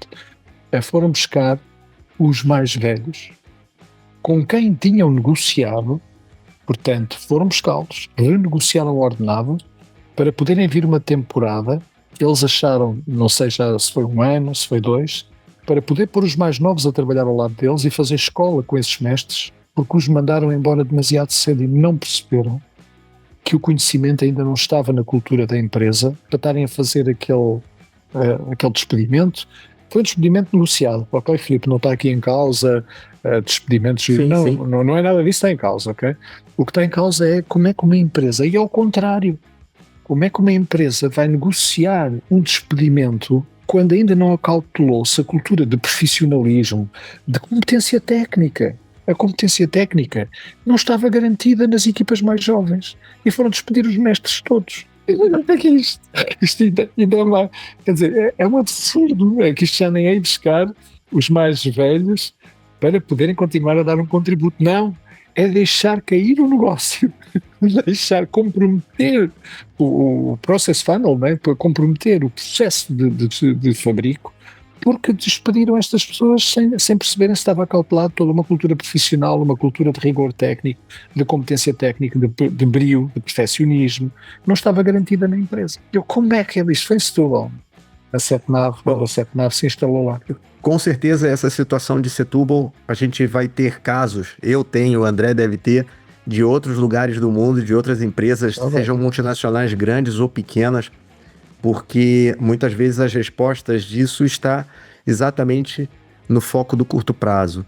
E quando a gente está falando de curto prazo, é curto prazo para um líder, mas não é curto prazo para uma empresa, para uma sociedade, para uma comunidade, enfim. E quando a gente vê a maioria desses erros, e bem mencionado pelo senhor, um avião nunca cai por um motivo só. Nem por 2, nem por 3. Nem por 2, nem por 3. A mesma coisa acontece na gestão das empresas, infelizmente, porque a memória que muitas vezes os profissionais podem trazer e contribuir dentro da empresa é exatamente o mesmo. E aí eu vou citar o Cristiano Ronaldo. Não importa quantas vezes ele toque na bola, ele só precisa tocar na bola uma vez para marcar o gol. Ele está ali para marcar gol. A mesma coisa um profissional sênior. A hora que tem um problema grave e sério, a empresa precisa contar com alguém que saiba como que resolve aquele problema. E às vezes isso daí paga o salário dele de 1 ano, paga o ingresso dele de 5 anos. E esse risco tem que ser calculado. Então, mais uma vez, é uma situação que a gente vê muitas vezes acontecer. Filipe, dentro desse exemplo, ainda hoje, o André, isto é da praia do André também, aqui connosco. Uma das coisas que nós avaliamos com as tecnologias chama-se avaliação de usabilidade de tecnologia. É muito comum na indústria a avaliação de usabilidade. É um dos testes que fazemos muito a qualquer interface tecnológica. E os meus alunos de mestrado agora estão nesse processo de acabar de desenvolver um protótipo para depois fazer os testes de usabilidade. Eu estava-lhes a dizer que dados é que vão recolher, como é que tratam os dados, e dizia, cuidado, na avaliação de usabilidade não há democracia. E eu, para já, eles simbolicamente vão falar com 10 utilizadores finais. É simbólico, porque habitualmente um teste de usabilidade pode ir aos 50, 70, 80, por aí afora. Disse, mas vocês simbolicamente, só para efeito da aprendizagem, só vão falar com 10 end users, 10 stakeholders do vosso produto. Mas cuidado, porque aqui, em avaliação de usabilidade, não há democracia. Os caras se todos olhar para mim. Por uma razão. As minorias têm um grande poder. Nem que um dos vossos utilizadores, um que seja, detecte ali um problema, ai de vocês que não compreendam esse problema e que não compreendam que isso pode ter de afetar o vosso redesign da aplicação, se houver ali argumentos fortes para isso. Portanto, não me venham dizer que 9 gostaram e houve um que não gostou, portanto, podemos descartar. Não, isso não é assim. Basta que um tenha um problema, é importante perceber porque é que ele teve um problema, porque não devia ter tido. Muitas empresas do ramo automotivo tiveram esse problema exatamente no início do século porque ignoraram alertas de segurança importantes que poderiam acontecer em condições de probabilidade muito baixa, mas quando a gente está falando, de novo, em gestão, e quando a gente fala de qualidade, a gente fala de Six Sigma, e ninguém quer estar fora do Six Sigma nessa situação que envolve vidas humanas, que envolve risco de outras pessoas.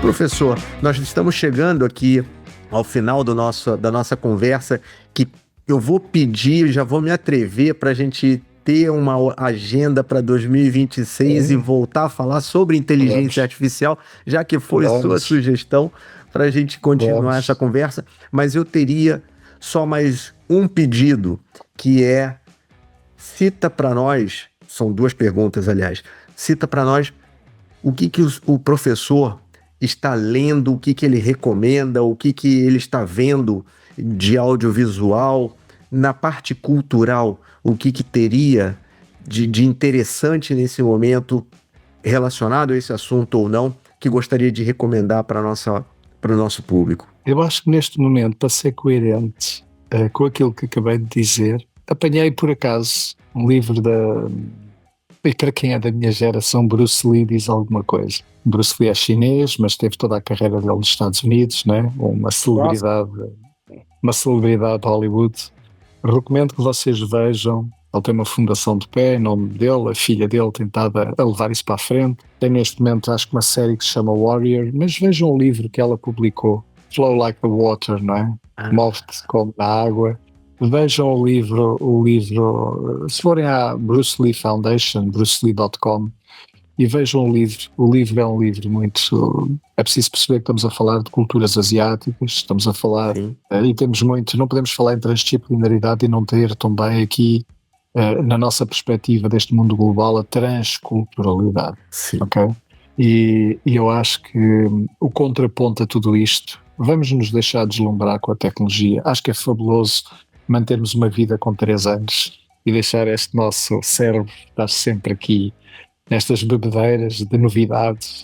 Deixem que assim seja, mas tentem fazê-lo com uma coisa muito, muito complexa, que é não deixar que a parte emocional se deslize por aí afora e que tome conta de tudo de uma maneira. Saibam desligar. E se calhar a razão é trazer para esta outra dimensão humana, esta dimensão muito de culturas como aquela em que o Bruce Lee teve como chinês que é, e conseguiu vir contaminar um pouco da sua perseverança, da sua forma de estar. Vejam, ela lançou o livro há pouco tempo, é um livro muito pragmático, como estas culturas são, daquilo que está por trás das artes marciais, não aquela violência extrema que Hollywood se apropriou de Bruce Lee, que vendeu muito, mas o que estará por trás de tudo isto, e o que está por trás, a nobreza que está por trás de qualquer arte marcial. Okay? Que é efetivamente evitar a guerra, é anunciar algo de tão controle e tão poderoso que não é por aí que queremos ir, não nos levem a ir por aí. Isto é de harmonia, é de estar com a natureza e com cada um de nós em comunidade, numa harmonia espetacular. E se calhar ainda temos tanto para aprender para essa tal empatia social. Antes de mais nada, a harmonia dentro de nós. E ao encontrarmos uma harmonia dentro de nós, é muito mais fácil nutrir aquela empatia que estava a falar há pouco. Portanto, a série ainda não a vi, mas estou curioso em ver. Mas isto quando vem das máquinas de Hollywood, enfim, não sei quem é que produziu a série, ainda tenho de ver, é Warrior. O nome da série é Warrior e é ela que está por trás, a filha dele. Shannon Lee, está cheio. É Shannon Lee, é a filha do Bruce Lee, sim, é Shannon Lee. Vejam o livro, acho que vale a pena. É um livro muito pragmático e remete para esta outra forma de estar. O livro que eu vos deixei há pouco é um livro inspirador, para nós percebermos. A ciência está a dizer que se vocês nutrirem, se tiverem qualidade mesmo dos relacionamentos, não é só da família, é de tudo.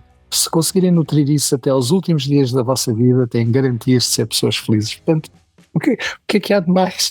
O que é de mais simples, mais direto? Não é? E temos a ciência a dizer isto. O maior estudo de desenvolvimento humano foi feito na Harvard Med School, é este, 80 anos a estudar seres humanos, uma amostra de 700 e tal participantes.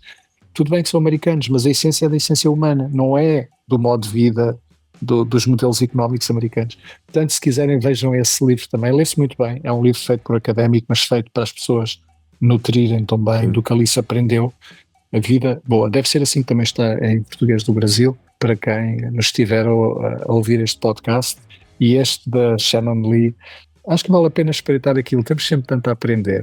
E falar de qualidade de vida e envelhecimento ativo é não abdicar da condição de sermos felizes, não é? E com tudo a que temos direitos. E isso, que a medicação vai entrar, a gente sabe, não é? Porque os nossos sistemas estão programados para 90 anos, dizem os cientistas, os bioquímicos, os biólogos e os antropólogos e toda a gente que estudou a evolução humana. Neste momento chegamos a uma condição espetacular. Chegamos ao limite do nosso sistema orgânico. Portanto, se um ser humano é uma espécie que está programada como sistema orgânico para durar 90 anos, estamos lá, ok? Se estamos lá, agora vamos tirar proveito para que sejam 90 anos mágicos, não é? Exatamente. Vamos viver felizes, né? Exatamente, até o último segundo, se é 90, que seja 90 ali, Exato. espetaculares, a fazer maratonas, a jogar basquete com os netos e com os bisnetos. Só dar uma adendo aqui, o nome do livro em português do Brasil é Uma Boa Vida, como viver Uma boa vida. com mais significado e realização. Pronto. É um livro de bolso, acho que até é da Penguin, não sei se não é um livro de bolso. Esse livro é um livro, veio de uma escola de absoluta referência mundial, mas é um livro que está feito para qualquer pessoa perceber, está ao alcance da mão de qualquer um. Isto não tem a ver com extrato económico, isto tem a ver com condição humana. Opa, tratem bem aquilo que os anglo-saxónicos chamam o inner social circle, portanto o nosso círculo social íntimo, todos nós temos. Deixem-se nutrir por isso e vão contagiando a que esse círculo seja da vizinhança, como o Filipe estava a dizer há pouco, da rua, do bairro. Deixem isso crescer e vão ver que isto depois ao longo da vida, aquele bairro é a solução para ir até aos 90 anos a fazer coisas espetaculares e todos os dias contam. Não há, é só primeiro dia de cada mês. Qual é o primeiro dia de cada mês? Todos os dias contam. Todos os dias. Todo dia é o primeiro dia. Todo dia é o primeiro dia do resto da sua vida. Isso é Sérgio Godinho. E o meu último pedido para o André e para o professor Oscar é suas mensagens finais, suas lições que vocês gostariam de passar adiante. Então, André, primeiro você e na sequência, professor Oscar, sua mensagem para a nossa audiência. André? Olha, acho que vou ser bem breve, acho que o professor vai o tema é muito afim com a investigação que ele já faz há anos, né? O que eu diria, acho que é muito no viés que a gente conversou, né, na questão do envelhecimento e das tecnologias, né? Acho que é bem esse viés que ele falou, a gente não se deslumbrar da tecnologia pela tecnologia. Até no doutoramento a gente fez um trabalho que investigou muito isso, né? Que as tecnologias eram instaladas nas cidades muito para servir os autarcas, os governantes, não quer dizer, de que forma a gente pode usar todo esse manancial, e agora tem inteligência artificial, tudo isso, para a gente servir a pessoa humana, né? Porque eu sempre disse que o melhor sistema é aquele que as pessoas usam. Então, de que forma as tecnologias podem melhorar as nossas interações sociais, né? Acho que essa busca, que não é um fim em si mesmo, é uma busca, porque ao você buscar, eu quero estar em contato com meu amigo, nós que estamos aqui, né? Mais da metade da nossa vida nós vivemos fora, né? Nós moramos no Brasil, aqui nós vamos menos da nossa metade da nossa vida vai estar localizada. Então, como é que eu mantenho contato? Então é um bom uso da tecnologia para fortalecer esses contatos, fortalecer essa boa vida e fazer uso dela sem um deslumbramento, né? Um entusiasmo, sim, do novo, o novo sempre entusiasmo, mas com muito pé no chão. Eu acho que essa pode ser a mensagem para todo o público aqui do seu podcast. E o professor Oscar faz o fecho final.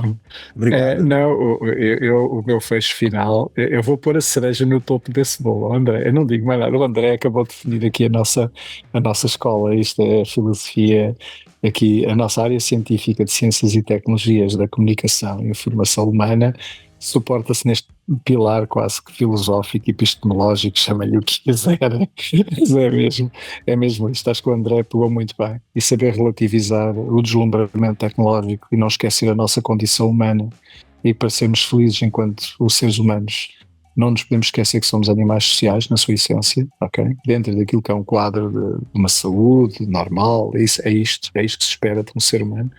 O André disse tudo. Eu ponho uma cereja no topo do bolo, e como estamos aqui, pelo menos na Europa, e pelo mundo todo ainda, aqui e ali, num cenário de guerra, e esta coisa entre os povos, enquanto deveria estar a ser nutrido por aquilo que melhor nós fazemos, infelizmente ainda temos líderes e governantes que acham que andar a roubar terrenos uns aos outros, e sabe-se lá por que razão, ou deixa de ser, mas só a forma como o fazem, não é? Já não é, pode haver legitimidade em qualquer coisa, não tenho conhecimento para recuar na história para saber isso, para perceber a fronteira dos povos, mas não é assim que se resolvem problemas de fronteira, sejam lá elas o que forem.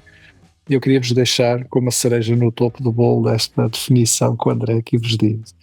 O Filipe há pouco perguntou-me sobre séries e sobre livros, e eu esqueci-me de uma coisa que faz parte da minha vida diária, do meu quadro de felicidade, que se chama música. Apesar de eu não saber ler uma pauta e apesar de eu não saber tocar nenhum instrumento musical, tenho muito ritmo no sangue, se calhar foi os meus tempos de África. Eu vou-vos deixar uma música que mexeu comigo e que eu para já... eu tenho várias músicas perfeitas para mim, atenção, músicas perfeitas para mim. Há várias músicas que eu ouço aquela música e aquilo mexe connosco. A tal empatia para com o que está a ser dito e o que está a ouvir. E esta foi uma das que fez isso, uma música muito recente. E porque é que eu falei na cultura dos povos? É uma música que junta... Eu vou escrever aqui no chat, ok? É uma música que saiu há muito pouco tempo, eu creio que ainda não está em álbum, da Rosalía, ela é espanhola, e Carminho. A Carminho é a nossa fadista. Linda. E a música chama-se Memória. Saiu há muito pouco tempo. Vocês têm de ouvir isto sossegados. E prestem atenção à letra. Se forem ao YouTube, eles ainda não fizeram um vídeo oficial, mas tem um registro oficial lírico para vocês poderem ouvir, e é da Rosalía, para poderem ouvir a música e acompanhar a letra. É impressionante como é que alguém consegue ouvir isto e não se arrepiar. E dentro daquilo que é memória na condição humana, e mais uma vez, Espanha e Portugal, que são dois vizinhos, com muita coisa na história, com muita guerra guerra de fronteiras e de sei lá do que, não é?